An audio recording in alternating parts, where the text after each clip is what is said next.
নমস্কার, good evening, আদাব। সবাইকে জানাই শুভ সন্ধ্যা। তবে এখন এখানে কিন্তু এখনো সন্ধ্যের দেখা নেই, মানে সূর্যি মামা কিন্তু বাড়ি যাবে না বলছে। এখানে আসার পর থেকে এই ব্যাপারটা আমার কিন্তু অ্যাডজাস্ট করতে একটু অসুবিধা হয়েছে, কারণ এই রাত্রির ৯টা-১০টা অবধি সূর্যের আলো থাকলে সেই সময় কি আর ঘুমোনো যায় বলুন তো? রাত্রির বেলা ঘুমোতে যাচ্ছি নাকি দুপুরবেলা ঘুমোতে যাচ্ছি সেটা বোঝার কিন্তু কোনো উপায় নেই। যাই হোক, আমি এখন রাতের খাবারের একটু ঝটপট প্রিপারেশন করে নিচ্ছি। কিছুটা আগেই করে রেখেছিলাম, বাকিটা এখন করছি। তার আগে ভাবলাম গাছগুলোতে একটু জল দিয়ে দিই। ওই যে পেছনের গাছটা দেখছেন, ওইটা বেজিল লিভ। এই গাছটা আমার বর বাজারে গিয়ে তুলসী পাতা না পেয়ে এই গাছটা এনেছিল। বলল আমাকে ঘরে নাকি তুলসী পাতা রাখা ভালো, মানে তুলসী গাছ আর কি। কিন্তু কি করবে, এই বিদেশ ভিবুইতে তো আর তুলসী গাছ পায়নি, তাই জন্য তুলসীর বদলে বেজিল লিভ এনেছেন।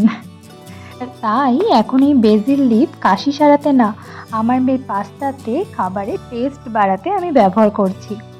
আচ্ছা, আপনারা একটু বলবেন তো যদি জানেন বেজিল লিভ আর কি রান্নায় কীভাবে ব্যবহার করা যায়। চলুন কথা বলতে বলতে ঝটপট রান্নাটা বসিয়ে দিই। কড়াইতে সামান্য একটু তেল দিয়ে গোটা গরম মশলা দিয়ে প্রথমেই পেঁয়াজ কুচি দিয়ে দিলাম। আমি কিন্তু খুব সামান্য তেল দিয়েছি, কারণ তেলটা আমরা ভীষণ কম খাই। আপনারা চাইলে তেলটা একটু বেশি দিতে পারেন। তারপরে দিয়ে দিলাম পুরনো আদা আর রসুন। সবটা দিয়ে দেখতেই পাচ্ছেন তেলটা একদমই নেই, আমি অল্প অল্প করে জল দিয়ে ব্যাপারটাকে মিক্স করছি। এরপরে আমি একটু সামান্য হলুদ গুঁড়ো দিয়ে দেব।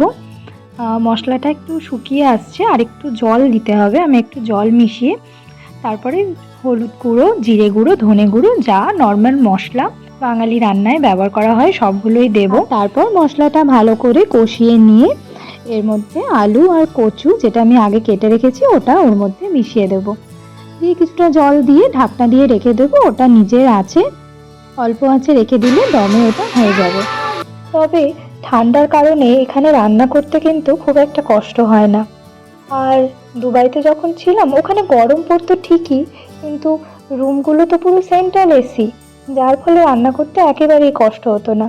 কিন্তু আমাদের দেশে ভাবুন, এত গরম তো আমাদের ওখানে আগে পড়তোই না।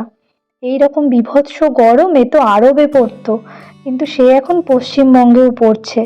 এইরকম গরমে কি থাকা যায়? বাড়ির মেয়েদের, মায়েদের কত রকমের কাজ থাকে, শুধু কি রান্না করা, তা ছাড়াও কত রকমের কাজ।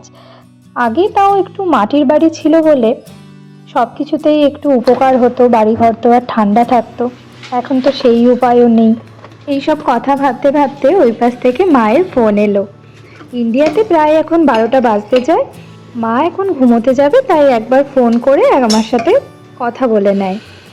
মাকে গুড নাইট বলে দিলাম। আস্তে দেখছিলাম আমারও একটু একটু ঠান্ডা লাগছে, তাই ভাবলাম একটু রান্না করতে করতে চা বানিয়ে খাওয়া যাক। যদিও আমি চা বা কফি খেতে খুব একটা পছন্দ করি না, কিন্তু এখানে আসার পর থেকে একটু ঠান্ডা লাগছিল, আর তার সাথে এখানে এরকম ঠান্ডা প্লাস বৃষ্টি, এই দুটো ওয়েদার একসাথে থাকলে তখন কিন্তু মনটা কিন্তু একটু চা চা করেই। আমারও সেই অবস্থা। আর কার কার এরকম বৃষ্টি পড়লে আমার মতো চা খেতে বা কফি খেতে ইচ্ছে করে, আমায় কিন্তু কমেন্টে অবশ্যই জানিও। আজকে আমার রান্না প্রায় হয়েই এলো। এবার রাত্রিবেলা খাওয়া দাওয়া করে ঘুমানোর পালা। আজকের মতো টাটা, গুড নাইট, সবাই ভালো থেকো, সুস্থ থেকো।